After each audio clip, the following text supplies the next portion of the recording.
تفتكر الدولار ممكن يوصل ل60 جنيه و70 جنيه الأيام الجاية ولا ممكن يرجع ل45 جنيه زي ما كان قبل الأزمة؟ الحقيقة إن وكالة ستاندرد أند بورز العالمية لسه منزلة تقريرها الجديد عن مستقبل الدولار في مصر.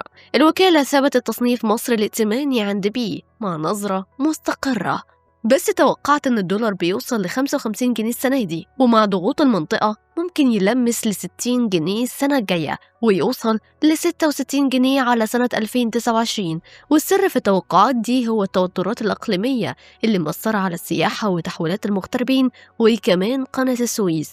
بس في وسط ده كله في نقطة إيجابية، الوكالة أكدت إن الحكومة ملتزمة جدا بسعر الصرف المرن، ما بتتدخلش كمان في السوق، وده اللي صندوق النقد بيحترمه عشان يضمن إن الاقتصاد يبقى واقف على رجله وصامد قدام أي صدمات عالمية. دلوقتي قول لنا، تفتكر الدولار ممكن يوصل للرقم ده فعلا؟